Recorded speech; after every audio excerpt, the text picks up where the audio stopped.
or a long, joyful life seeking anonymity by R. Joseph Olds. Meditation is the dimension of science which focuses on creating the right kind of interior so that you can live a peaceful and joyful life. With a big round of applause, I would now request Ankur G. Mehta, a life skills trainer, motivational speaker, counselor, to come up on the dais and speak a few words.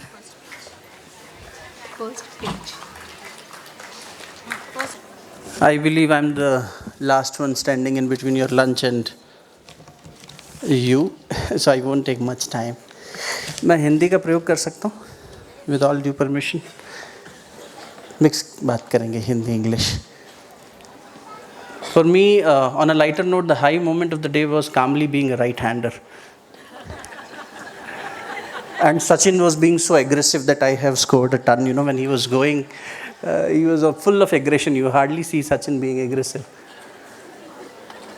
But great effort. बहुत मज़ा आया. I think once we can have the GGIS round of applause, how the kids taught us, no?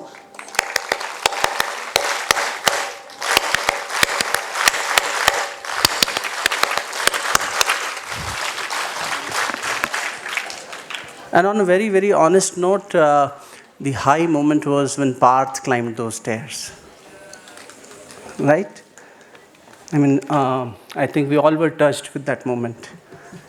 And while the young team was inviting Shreya ma'am, if I can call Shreya Didi, they said toddlers के साथ में she spends time, right? And you need to bear with my emotions. बहुत मुश्किल होता है teacher का काम.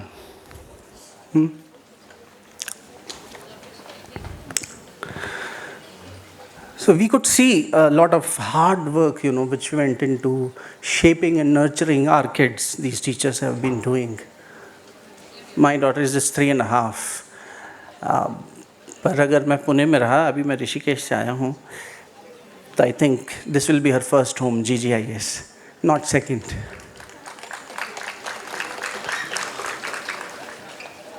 और मैं इसलिए नहीं कह रहा कि अवसर मिला है बात करने का आप लोगों से, but since last 5 years there have had been occasions of meeting these teachers, working together with them and learning from them. इतना ज़्यादा सीखने को मिला. Huge. आपने देखा अभी छोटा सा एक स्नैपशॉट देखा हमने. बच्चे अपनी मैम के लिए कितना खुश थे. They were cheering the efforts of the teachers. So yes, it really takes a lot of effort कि घर पे आप किसी को छोड़ के आ रहे हो, स्कूल में आके इतने सारे बच्चों के साथ में उनकी सिर्फ माइंड को शेप अप नहीं कर रहे, उनकी आत्मा को स्पर्श कर रहे हैं. आज यहाँ उपनिषद और वेदांत का माहौल क्रिएट किया गया था. स्व आत्मनम बोध, अपनी आत्मा का बोध कराने के लिए. और उस आत्मा के बोध को कराने के लिए गुरु का क्या महत्व है, ये बार बार बताया गया. कभी अत्रि के, कभी छत्रपति शिवाजी के जीवन से देख रहे हैं, कभी आरुणि के जीवन से देख रहे हैं, कभी विवेकानंद के जीवन से देख रहे हैं कि कैसे गुरु गढ़ता है. एक बार गुरु मंत्र करें. आप लोगों का आह्वान है. फाउंडेशन के लिए बहुत सुंदर शब्द का प्रयोग किया गया है हमारी मातृभाषा में, अधिष्ठान. तो अधिष्ठात्री देवी गायत्री, सद्बुद्धि की देवी, और गायत्री महामंत्र और गुरु मंत्र करेंगे साथ में सभी लोग. चलिए, शरीर को स्थिर करके बैठिए. 2 पल के लिए भूल जाइए कहाँ बैठे हैं, अगल बगल में कौन है. बस नेत्र बंद कर लीजिए. गायत्री महामंत्र को आराम से करेंगे, कोई जल्दबाजी नहीं और कोई लयबद्धता भी नहीं चाहिए. आराम से करेंगे, ठीक है. आप बस थोड़ा साथ देते चलिएगा. नेत्र को मलता से बंद. ओम भूर्भुवः स्वः तत्सवितुर्वरेण्यं भर्गो देवस्य धीमहि धियो यो नः प्रचोदयात्. ओम गुरुर्ब्रह्मा गुरुर्विष्णु गुरुरेव महेश्वरः गुरु साक्षात् परब्रह्म तस्मै श्री गुरुवे नमः. तस्मै श्री गुरुवे नमः. सहज अवस्था में आ जाइए. गुरु सत्ता की सूक्ष्म उपस्थिति में इस सभागार में उपस्थित सभी साथियों को बहुत बहुत अभिनंदन। 15 वर्ष की एक यात्रा पर हम साथ हैं, ये हमारा सौभाग्य है, उपलब्धि है। और जैसा कि शुरू से बताया जाता रहा है कि इस यात्रा के पीछे लगे हुए हर व्यक्ति की एक विशेष भूमिका रही है। और मैं समझता हूँ कि GGIS नारी युग को रिप्रेजेंट करता है, यहाँ नारियों का ही बोलबाला है। गुरुदेव कहा करते थे, बेटा 21वीं सदी नारी सदी होगी, women empowerment. Not only in the teaching staff. भाई साहब आए थे हमारे, लता जी के हस्बैंड, सपोर्ट करने। कहावत ही बदल गई, behind every successful women there is a man. अब हमारा रोल बैक सीट वाला हो गया है। और तो और उनकी बिटिया रानी ने ध्रुव बन के कितना अच्छा रोल प्ले किया, बहुत सुंदर। तो not only in the teaching staff, अगर आपने गौर किया हो तो मंच पर भी बच्चियां ही ज़्यादा थीं, और गड़बड़ियां हम लड़कों ने ही करी थी सारी। जितने भी फ्लॉज अगर आपको देखने हो टू लर्न ना, तो हम लोग सब गलतियां ही कर रहे हैं, ये लोग परफेक्ट किए सब। इवन इन बिटवीन ना, जब चेंजेस करने थे, जब ट्रांजिशंस चल रहे थे, डाइट डिम लाइट ये वो, तो वो लड़कियां ही ज़्यादा मेहनत कर रही थी। कोई पत्थर उठा के ला रहा है, कोई चेयर, कोई गमला, कोई कुछ है, बच्चियां ही लगी हुई थी ज़्यादा। Boys, we have to bear with it, so don't think that I am too harsh. That's the reality and it's good that we accept it earlier in life. हाँ, अब इन लोग का ज़माना है।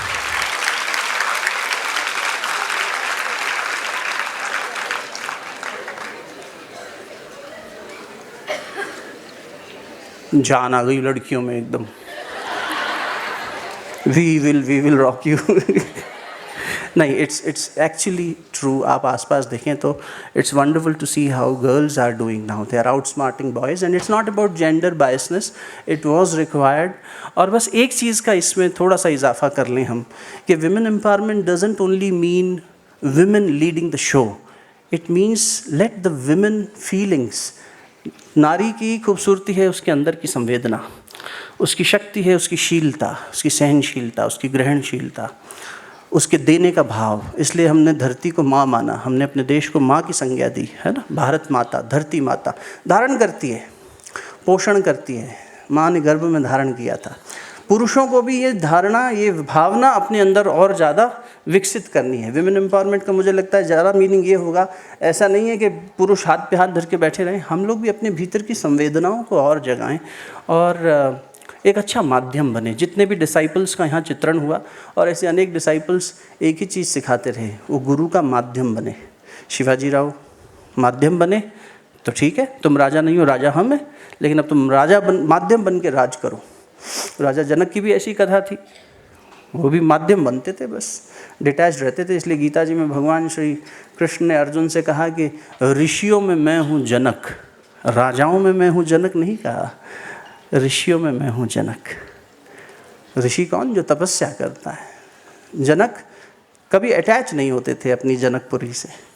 तो ऋषि लोग गए भगवान कृष्ण के पास ये पूछने कि आपने ऐसा क्यों कहा कि ऋषियों में मैं जनक हूँ, ऋषि तो हम लोग हैं, वो तो राजपाट करते हैं। तो बोले कि जाके खुद ही चेक कर लो। तो कुछ ऋषिगण उनके पास गए, तो जनक जी ने कहा कि आपके प्रश्न का उत्तर शाम को देंगे, आप अभी आए हैं, शयन कीजिए। और जनक की सभा चल रही थी। जैसे कोई राजा अपने दायित्व निभाता है वैसे वो भी निभा रहे थे। अब राजा जब दायित्व निभा रहे हैं तो ये लोग देख रहे हैं, इन्होंने कहा आपके शिष्यों को भेज देते हैं जनकपुरी घूमने के लिए। सीता के पिता जनक, समझ रहे हो ना सब लोग? हाँ, तो जनक जी ने भेज दिया सब शिष्यों को कि आप घूम के आइए, और पीछे हर शिष्य के एक सैनिक डाल दिया और बोला इनके हाथ में एक तेल का दिया दे देना, तेल गिरे तो इनका सर कलम कर देना। अब शाम को जब शिष्य वापस लौटे तो पूछा जनकपुरी कैसी लगी? बोले महाराज जनकपुरी देखने की फुर्सत ही किसी थी, आपने पीछे सैनिक खड़ा किया हुआ था, हम तो तेल देख रहे थे गिर ना जाए। तलवार लेके आपने पीछे एक सैनिक भेज दिया, हर एक आदमी पे एक एक, हम कहाँ जनकपुरी घूम पाए।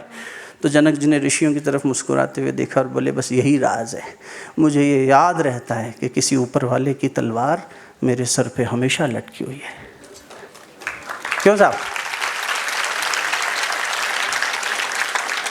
दास कबीर तो गा गा के थक गए, क्या तन मांझ तारे एक दिन माटी में मिल जाना, पवन चले उड़ जाना रे पगले समय चूक पछताना। एक हवा का झोंका आता है, आदमी हाँ, कब कहाँ से कहाँ पहुँच जाता है कौन जाने। एक बहुत पुराना गीत है मुकेश जी का गाया हुआ, उसकी अंतिम पंक्ति गाएंगे तो पुराने लोग समझ जाएंगे। क्या होगा कौन से पल में कोई जाने ना रे, ताल मिले नदी के जल में। गाओ भाई।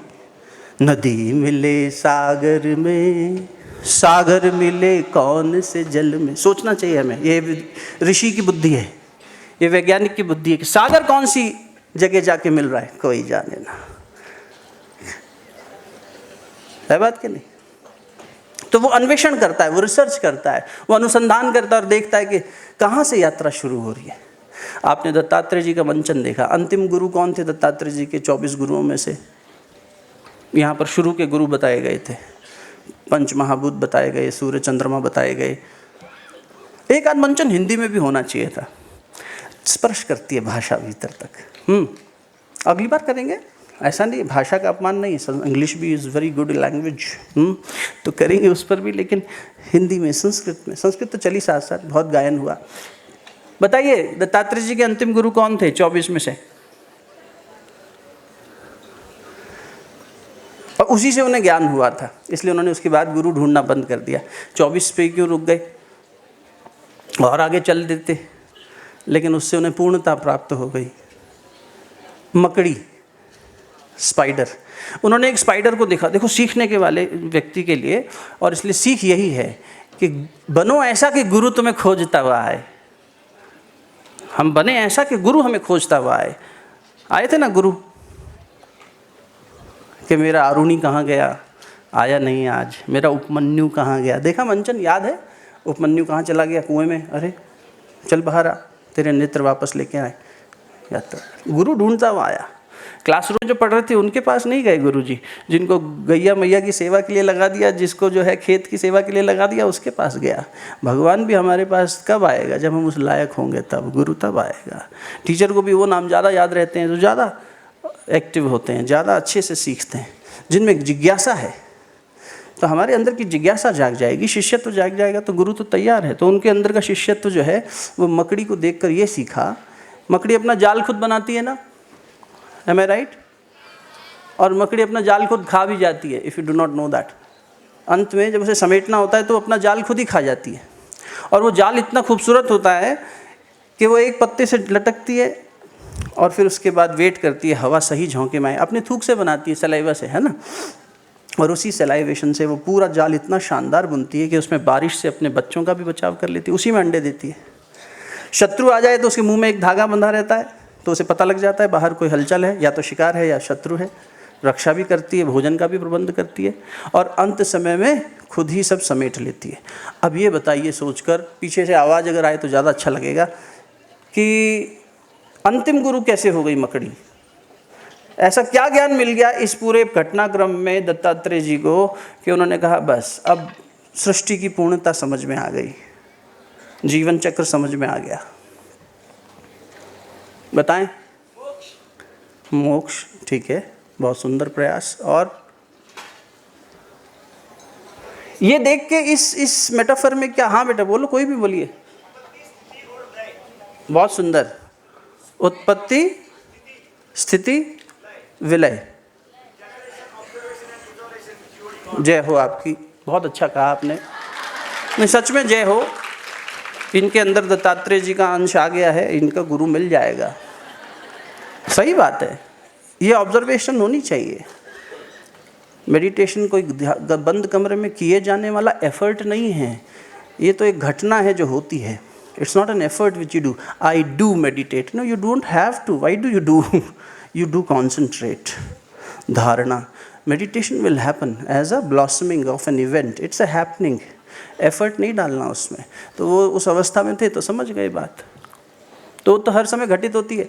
तो मकड़ी से देखा कि जीवन चक्र शुरू कैसे हुआ, विस्तार कैसे लिया, और मकड़ी ने अपनी शक्ति से अपना ही जाल खा लिया। आत्मा ने विस्तार लिया, पंच महाभूतों से शरीर बनाया, मन बनाया, और उसके बाद सारी लीला करके चली गई। आत्मा चली गई तो शरीर यहीं रह गया। क्यों साहब? अभी बोलते बोलते हम चले जाएं तो शरीर का क्या करेंगे? कहेंगे ले जाओ भाई साहब को, ठीक है, थोड़ा बहुत बोले, अच्छा बोले, अब हो गया। जीवन का सत्य यही है समझना चाहिए, मृत्यु को याद रखो। हमने बहुत इम्पोर्टेंट साथी खोए अपने, हमारी सोनू दीदी के हस्बैंड गए भी कुछ दिन पहले। त्याग है, जीवन भर त्याग करते रहो, अच्छा कार्य करते रहो, ताकि अच्छा कुछ लोग इसलिए करते हैं कि लोग हमें याद रखें। आपकी अंतरात्मा स्व आत्मनम बोध, यही यहाँ से लेके चले जाए ना हम आज घर, कैसे भी जोड़ लेना उससे, स्व आत्मनम बोध, अपनी आत्मा का बोध। अलग अलग लोगों ने अलग अलग तरीके से कहा। वेद की ऋचाएँ कहती हैं आत्मा अरे श्रोतव्यम, आत्मा ही सुनने लायक है। आत्मा अरे ज्ञातव्यम, आत्मा ही जानने लायक है। जीवन में क्या जाने, बाहर का तो बहुत कुछ जान लिया, पर भीतर में खुद को जाना क्या। कहाँ से आया कहाँ जाएगा खबर करो अपने मन की, सदगुरु मिले तो भेद बतावे, खुल जावे भीतर खिड़की, संत कबीर गा रहे हैं। तो हमारे अवतारी पुरुष बता रहे हैं, ये टीचर्स हैं हमारे, ये सिर्फ अवतार नहीं है, ये सिर्फ पढ़ने के प्रसंग नहीं है, ये हमारी शक्ति है ना। इनको संभाल के रखना, आत्मा की शक्ति संभाल ली तो मन संभल ही जाएगा। सोनू दीदी आपसे कह रही थी कि 15 वर्ष में ये पेड़ में नई शाखाएं आ गई हैं, नए पत्ते आ गए हैं, नए पुष्प आ गए हैं, नए फल आ रहे हैं और शाखाएं आ रही हैं। एक पेड़ और होता है जिसमें जड़ें भी आती हैं, कौन सा? शाबाश, वट वृक्ष, बरगद, बैनियन ट्री, वहाँ तक की यात्रा है पूर्णता तक। तो आपको बहुत बहुत शुभकामनाएं। ना केवल फल फूल लगें बल्कि जड़ें भी ऊपर से नीचे उतरें। क्यों साहब? मजबूत जड़ इसे कहते हैं, फाउंडेशन। एक छोटी सी कविता, छोटी नहीं है, थोड़ी लंबी, 2 मिनट ले सकता हूँ, समय है, ज़्यादा भूख तो नहीं लगी। कविता बड़े बच्चन साहब की है, हरिवंश राय बच्चन जी की, और वो मैं इसलिए यहाँ पर उद्गार करना चाह रहा हूँ उसका कि जैसे वो दीदी ने कहानी सुनाई ना, कहानियाँ, कविताएं, बातें याद रह जाती हैं, प्रवचन याद नहीं रहते, लेसन्स, मॉरल्स थोड़े थोड़े याद रह जाते। तो बच्चन साहब की जो कविता है, हरिवंश राय बच्चन जी की, आप में से कुछ हमारे जो बड़े साथी हैं उन्होंने सुना होगा, बच्चों ने शायद ना सुनी हो। वो कविता हमारे आगे तक काम आएगी। जो जीवन के एडल्ट पड़ाव पर हैं, पेरेंट्स हैं, वर्किंग प्रोफेशनल्स हैं, होम मेकर्स हैं, माता पिता हैं, उन लोगों को हमें अपना बोध करने के काम आएगी। और वही स्व आत्मनम बोध के उद्देश्य से नए साथियों को बता रहा हूँ कि कल जब बाहर जाओगे तो कभी कभी इस कविता को याद कर लेना, पढ़ लेना, सुन लेना जब समय मिले। तो जीवन में उस भटकाव में नहीं जाओगे जहाँ भटक के लोग कहते हैं कि मिड एज क्राइसिस आ गया। आजकल तो क्वार्टर एज क्राइसिस भी आ गया, कॉलेज के स्टूडेंट को भी क्राइसिस है, सुना है टर्म क्वार्टर एज क्राइसिस। तो उस क्राइसिस में नहीं फंसोगे। हैं, बहुत सुंदर एक और बात कहूँगा। लास्ट में एक चित्रण हुआ था तो चैन, तो मैं सोच रहा था उसका एच हटा दो, तो कैन। GGIS कह रहा है तो कैन, आओ पढ़ो, हम पढ़ाएंगे। एक बहुत सुंदर एग्जाम्पल याद आता है हेलन केलर का। उनकी टीचर का नाम क्या था? Who was the teacher of Helen Keller? Thank you. And she was there for Helen Keller till her last breath. 1936 when Helen Keller passed away, she left her physical body. उनकी teacher अंतिम समय तक साथ थी। ये गुरु होता है। ये गुरुओं के लिए, ये टीचर्स के लिए बात कह रहा हूँ मैं विशेष रूप से, कि क्या हमेशा का कमिटमेंट हो जाता है। फिर वो बच्चा हमने वर्ण कर लिया, अब ये हमारा है, भले वो पास आउट हो जाए तो भी वो खुशामद रहे, वो ठीक रहे, वो अच्छा रहे, खुशहाल रहे, उसकी प्रार्थना टीचर करता है ना। सच्चा टीचर साथ नहीं छोड़ता। और सबसे अच्छा टीचर आपका कौन है? आपकी अंतरात्मा। वो हमेशा सही गाइड करती है। कभी भटको तो याद रख लेना कि छोटी सी कविता है, 3 पद में उन्होंने पूरी कर दी कि जीवन की आपाधापी में कब वक्त मिला कुछ देर कहीं पर बैठ कभी ये सोच सकूं, जो किया कहा माना उसमें क्या बुरा भला। समय नहीं मिलता है बाद में, इसलिए बीच बीच में पॉज करना। हमने जब शुरू किया यहाँ आके तो इसलिए सोचा क्या नाम रखें, तो पॉज एंड लर्न। खुद को सीखो, खुद को जानो। जीवन की आपाधापी में कब वक्त मिला, कुछ देर कहीं पर बैठ कभी ये सोच सकूं, जो किया कहा माना उसमें क्या बुरा भला। जिस दिन मेरी चेतना जागी मैंने देखा मैं खड़ा हुआ हूँ इस दुनिया के मेले में, हर एक यहाँ पर एक भुलावे में भूला, हर एक लगा है अपनी अपनी देले में। कुछ देर रहा हक्का भक्का भौचक्का सा, आ गया कहाँ क्या करूं यहाँ जाऊं किस जा, फिर आया भी तो एक तरफ से धक्का सा, मैंने भी बहना शुरू किया इस रेले में। बाहर की ठेला पेली ही क्या कम थी, जो भीतर भी भावों का ऊहापोह मचा। बाहर की ठेला पेली ही क्या कम थी, जो भीतर भी भावों का ऊहापोह मचा। जो किया उसी को करने की मजबूरी थी, जो कहा मन के अंदर से उबर चला, जीवन की आपाधापी में कब वक्त मिला।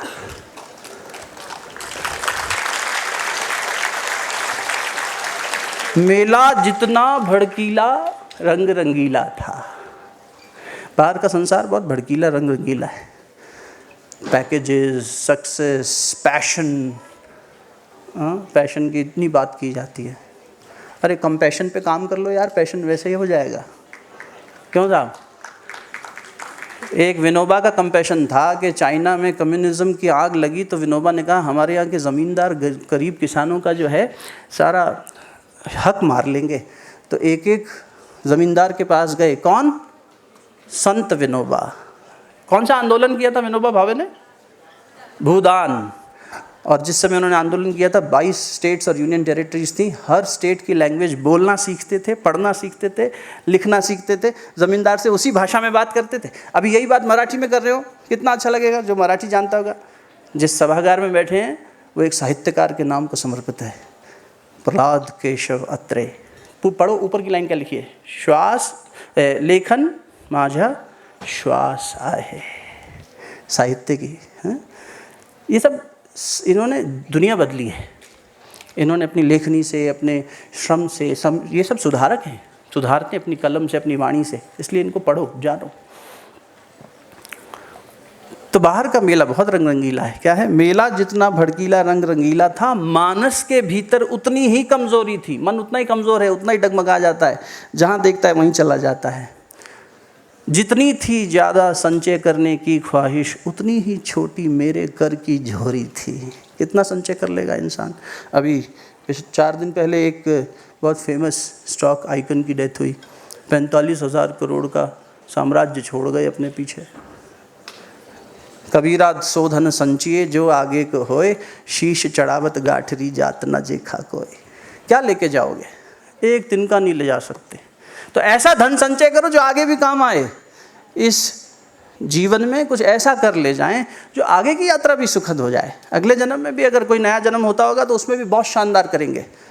जैसे टेस्ट मैच होता है ना, ये इनिंग्स भी अच्छी खेलेंगे, अगली इनिंग्स भी अच्छी खेलेंगे, क्या दिक्कत है? क्यों साहब? हमें अगर स्टेज साफ करने का भी काम मिला है तो अच्छे से करेंगे। देखा नहीं कैसे किया बच्चों ने मिलकर, फटाफट ट्रांजिशंस हो गए, पता भी नहीं चला। जो काम मिला है उसे शानदार तरीके से करेंगे। तो मन को इतना कमज़ोर मत होने दीजिए। तो देखिए आगे की कविता को गति देते हैं और फिर आप लोगों से विदा लेंगे। मेला जितना भड़कीला रंग रंगीला था, मानस के भीतर उतनी ही कमज़ोरी थी। जितनी ज़्यादा थी संचय करने की ख्वाहिश, उतनी ही छोटी मेरे कर की झोरी थी। जितनी भी भीतर में रहने की थी अभिलाषा, रेले उतने ही तेज़ धकेले जाते थे। कई बार मन करता है सब छोड़कर बैठ जाएं, लेकिन संसार का और पुराने संस्कारों का धक्का आता है और हम लोग उस रेले में फिर बह चलते हैं। अंदर से कोई कहता है नहीं और चाहिए, थोड़े की ज़रूरत है, और आदमी संचय करने लग जाता है। जितना ही वीर में रहने की थी अभिलाषा, उतना ही रेले तेज़ धकेले जाते थे। क्रय विक्रय तो ठंडे दिल से हो सकता था, ये तो भागा भागी की छीना छोरी थी। लेन देन होता तो ठंडे दिल से भी कर लेते, लेकिन हर आदमी एक हवस का शिकार है। Passion passion passion. अरे उस पैशन को सही दिशा दे दो, सो आत्मनम बोध। आत्मा के बताए हुए काम पर पैशन से जुट पड़ो ना, हो जाएगा। नहीं, हम तो सांसारिक सुख के लिए पैशन लगाते हैं सारा, और बड़ा घर, और बड़ा बंगला, और बड़े मार्क्स, और बड़ा कुछ नहीं। भीतर से होना चाहिए, तब वो अनुसंधान होता है जिसकी बात यहाँ दिखाई गई थी आज पूरे समय।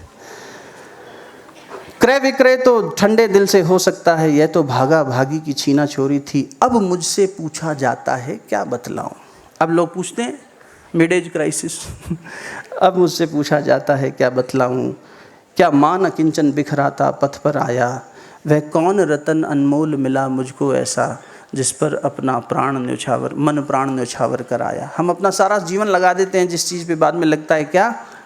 अगली पंक्ति में देखना कि यह थी तकदीरी बात मुझे गुण दोष न दो, जिसको समझा सोना वो मिट्टी निकली, जिसको समझा आंसू वो मोती निकला, जीवन की आपाधापी में कब वक्त मिला। और अंतिम पंक्तियों से समापन करेंगे क्योंकि वो फिर हमें यहाँ ला के खड़ा करेंगे। कहाँ पे? स्व आत्मनम बोध। पढ़ देते हैं ताकि लेखनी के साथ न्याय हो। मैं कितना ही भूलूं भटकूं या भरमाऊं, हम कितना भी भटक जाएं जीवन में, पर अंतरात्मा की आवाज़ अगर इसका बोध कर लिया तो हमेशा है गाइड करने के लिए। इसलिए थोड़ी देर पहले निवेदन किया, आपके सबसे अच्छा गुरु आपकी आत्मा है। भगवान बुद्ध कहा करते थे अप दीपो भव, अपने दीपक स्वयं बनो। ठीक बात है ना। मैं कितना ही भूलूं भटकूं या भरमा हूँ, है एक कहीं मंजिल जो मुझे बुलाती है, कितने ही पेरे पाँव पड़े ऊंचे नीचे, प्रतिपल वह मेरे पास चली ही आती है, मुझ पर विधि का आभार बहुत सी बातों का। थोड़ी देर के लिए ठहर कर अगर आप सोचें तो भगवान ने बड़ी बड़ी कृपा रखी है अपने जीवन पर, नहीं? बहुत कृपा है। व्यक्ति भूल जाता है कृतज्ञ होना। दोस्तों, एक चीज़ अगर जीवन में अपना सकें, इस कौन सी साधना करें, कौन सा मंत्र करें, कौन सी इबादत की पद्धति हो, तो एक काम करना, ग्रैटिट्यूड। बस आपके जीवन के सारे दुख उस समय समाप्त हो जाते हैं जब आप किसी को शुक्रिया करते हो। चाहे वो आपके परिवारजन हो, चाहे स्कूल हो, चाहे टीचर्स हो, चाहे परमात्मा हो, चाहे मातृभूमि हो, चाहे ये सब गुरु जो उपस्थित थे, 24 गुरु दत्तात्रेय जी ने कहा सब जगह कृतज्ञता ही कृतज्ञता है। सृष्टि में कोई नदी अपना पानी नहीं पीती, संसार में कोई पेड़ अपना फल नहीं खाता, देता है, यज्ञ कर रहा है हमेशा, और कृतज्ञ भाव से करता है, देने के भाव से करता है। और हम, अगर आप जीवन में दुखी हैं तो गांठ बांध लीजिए, एक ही कारण है, कहीं ना कहीं हम और आप कृतज्ञ होना भूल गए। जिस मोमेंट आप ये तय कर लेंगे कि मेरे पास एबंडेंस, रोज़ रात को बस लिख के सो जाना कि मेरे पास आज 3 बेहतर चीज़ें क्या सीखी, आप देखना 1 महीने के बाद आपके पास 90 ऐसी चीज़ें हो जाएंगी और आप कहेंगे एबंडेंस, अरे मेरे पास इतना अच्छा है। तो मुझ पर विधि का आभार बहुत सी बातों का, पर मैं कृतज्ञ उस पर इसका सबसे ज़्यादा। नभ ओले बरसाए धरती शोले उगले, अनवरत समय की चक्की चलती जाती। मालूम नहीं है जीवन में कब क्या होगा, किस समय कौन सा वायरस आके हमें थका देगा, किस समय कोई ऐसी वॉर हो जाएगा। अभी देखो पड़ोसी मुल्कों का हाल क्या हो रहा है, सब जगह कुछ ना कुछ चल रहा है। इसलिए अनिश्चित है जीवन, इसलिए हर पल को खुशी से जियो। मुझ पर विधि का आभार बहुत सी बातों का, पर मैं कृतज्ञ उसका इस पर सबसे ज़्यादा। नभ ओले बरसाए धरती शोले उगले, अनवरत समय की चक्की चलती जाती है। मैं जहाँ खड़ा था कल उस स्थल पर आज नहीं। रोज़ प्रगति करना। मैं जहाँ खड़ा था कल उस स्थल पर आज नहीं। 15 साल हो गए, कल तो पता भी नहीं था कहाँ तक यात्रा जाएगी, कितनी ब्रांचेस खुलेंगी। क्यों? बड़े सर की कल्पना ही तो थी। करते करते करते करते वटवृक्ष की ओर यात्रा जा रही है ना। मैं जहाँ खड़ा था कल उस स्थल पर आज नहीं, कल इसी जगह पर पाना मुझको मुश्किल है। और प्रगति करेंगे, आत्मिक प्रगति, लेकिन बोध कहाँ रहेगा? यहाँ अंतरात्मा में। फिर जितनी सांसारिक करनी है करो ना प्रगति, क्या दिक्कत है? जनक बनो ना, राजा बनो, पूरे संसार का राजा बनो, कौन रोक रहा है? लेकिन जनक की तरह कि परमात्मा भी कहे ये है अपरिग्रही, इसे अटैचमेंट नहीं है किसी चीज़ से। दत्तात्रेय जी के 24 गुरुओं में एक गुरु थी प्रोस्टिट्यूट, गणिका। उन्होंने कहा मैंने वैश्या से ये सीखा है कि डिटैचमेंट किसे कहते हैं। देखो सीखने वाले की नज़र देखो, हम हे दृष्टि से देखते हैं, वो सीखने की दृष्टि से जा रहा है। भगवान बुद्ध की पहली डिसाइपल कौन थी? Female disciple. ज्ञान होना चाहिए अपनी संस्कृति का। एक वैश्या थी, उसके पास गए तो उसने कहा तथागत, पर्दा कर लिया, आप यहाँ क्यों? तो भगवान बुद्ध, गौतम बुद्ध ने कहा बेटी के पास जाने के लिए भगवान को किसी बात की, पिता को सोचना नहीं पड़ता, मैं तुझे बेटी के रूप में देखता हूँ। अरे लोग मेरा भोग करने आते हैं, आप मुझे बेटी के रूप में देख रहे हैं। तुरंत शरणागत हो गई। आम्रपाली, भगवान बुद्ध की पहली फीमेल डिसाइपल। अंगुलीमाल डाकू था, बुद्ध के आते ही संत हो गया। रत्नाकर डाकू था, नारद के आते ही वाल्मीकि संत हो गए। गुरु का विशेष महत्व है जीवन में, पुकारिएगा उसको तो मिलेगा, ठीक है ना। तो बस ये बोध बनाए रखिए। 4 अंतिम पंक्तियाँ और फिर बच्चन साहब को प्रणाम करते हुए, लेखक की लेखनी में जिस अवस्था में लिखी होगी उन्होंने, कितनी सुंदर होगी सोचो। और अगली पंक्ति उन युवा साथियों के लिए है जो कभी निराश हों जीवन में, तो याद रखना कि संसार किसी भी नज़र से देखे, अगर आपने अपना स्व आत्मनम बोध बनाया हुआ है। मुझे याद है जब हमने अपना कैरियर छोड़ के शादीशुदा जीवन को 3-4 महीने हुए थे बस, और चले गए जब आश्रम जीवन जीने के लिए हरिद्वार, तो हमारे माँ बाप, हमारे दोस्त, हमारे घर वाले, वेल विशर्स, कोई हम पर हंसा, कोई हमारा उपहास किया, कोई हमसे युद्ध किया। हमारे अपने पिता ने हमसे कह दिया हम तुमसे कभी वास्ता नहीं रखेंगे, तुमने क्या किया अपने जीवन के साथ, ये तुम धोती कुर्ता पहन के घूमोगे अब। लेकिन आत्मा जब साथ होती है तो थोड़े समय बाद सब मान गए। संसार में तो रूठना मनाना लगा ही रहता है, क्यों साहब? नहीं, अब ये क्या संबंध हुआ कि हमें मनाना ही ना आए? पति लोग मुझे देख रहे हैं, बाद में घेर मत लेना, मैं भी अपनी पत्नी को मना नहीं पाता हूँ। वो कह रहे हैं अच्छा मना सकते हैं कि हम तो आज तक नहीं मना पाए। पता तो चले किस बात पे गुस्सा है, तब तो मनाए भी। चलो अंतिम पंक्तियों से शांति पाठ करते हैं। कल इसी जगह पर पाना मुझको मुश्किल है, ले मापदंड जिसको परिवर्तित कर देती, केवल छूकर ही देश काल की सीमाएं। जग दे मुझ पर फैसला उसे जैसा भाए। दुनिया को जैसा भाए वो फैसला दे सकती है, सबके अपने अपने सोचने के तरीके हैं। अगर आपने आत्मा की आवाज़ को सुना है तो आप अंत में आप विजयी होंगे। जग दे मुझ पर फैसला उसे जैसा भाए, लेकिन मैं तो बेरोक सफ़र के जीवन में इस एक और पहलू से होकर निकल चला। जीवन की आपाधापी में कब वक्त मिला, कुछ देर कहीं पर बैठ कभी ये सोच सकूं, जो किया कहा जाना उसमें क्या बुरा भला। सोचिएगा। बहुत बहुत धन्यवाद, बहुत बहुत सभी को शुभकामनाएं। आप लोगों ने, आयोजन 2 घंटे का होता है, मेहनत 200 घंटे से ज़्यादा लगती है। पूरी टीम टीचर्स की खड़े रहे यहाँ पर, बीच बीच में टीचर्स ने आगे हेल्प भी करी। बच्चे जो यहाँ डाइस पे थे, जो वहाँ तिलक लगा रहे थे, स्वागत कर रहे थे, वो हेड स्कूल गर्ल देविका और विष्णु हेड बॉय, ये प्रतिनिधि हैं। इनके माध्यम से सब बच्चों से संवाद हो रहा है। और वो क्या नाम था, अधीरा और शरण्या, वो तिलक करने वाली बच्चियाँ। और तुम लोग इतने अच्छे, सारी टीम थे तो इसलिए नाम याद नहीं है सबके, पूछने का मौका नहीं मिला, लेकिन सब ने यहाँ से लेकर पीछे तक, जो नहीं दिखाई दे रहे वो भी, सब ने बहुत मेहनत करी है। आपके माँ बाप ने भी बहुत मेहनत करी है। कुछ के पेरेंट्स आए हैं, कुछ के अभी नहीं आ पाए हैं आज, लेकिन आपकी मेहनत को नमन। एक छोटी सी प्रार्थना से बात समाप्त करते हैं। शांत होकर बैठिएगा। प्रार्थना यही है कि जिस स्व आत्मनम बोध के लिए बात की जा रही है उस आत्मा तक जा तो सके। मन इतना ज़्यादा नॉइस करता है कि इनर वॉइस सुनाई ही नहीं देती। क्यों साहब? इनर वॉइस सुनाई देने के लिए मन को शांत भी होना होगा। तो बहुत सुंदर एक उपनिषद का नाम लिया गया था, 2 उपनिषद के नाम लिए गए थे, बृहद आरण्यक उपनिषद और छांदोग्य उपनिषद। जब ध्रुव और उपमन्यु की कथा दिखाई गई थी, यहाँ मंचन किया गया था।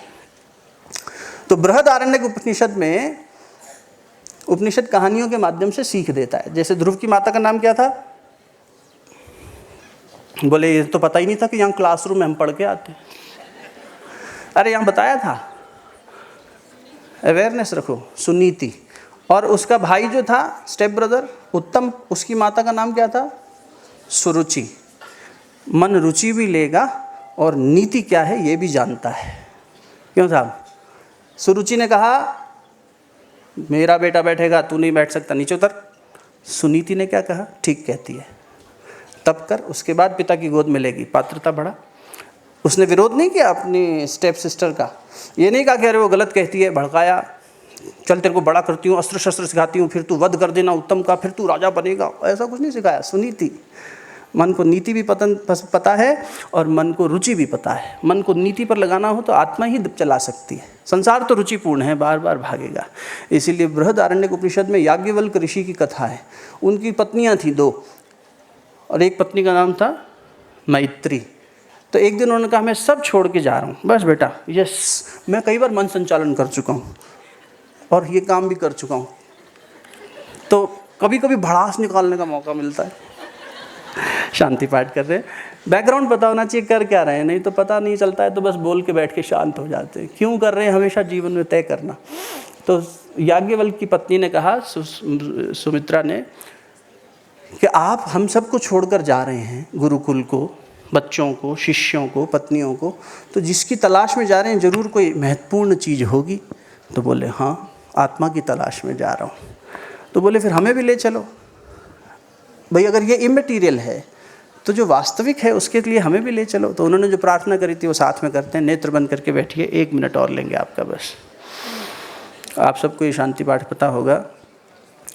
ओम असतो मा सद्गमय तमसो मा ज्योतिर्गमय मृत्योर्मा अमृतंगमय। ओम शांति शांति शांति।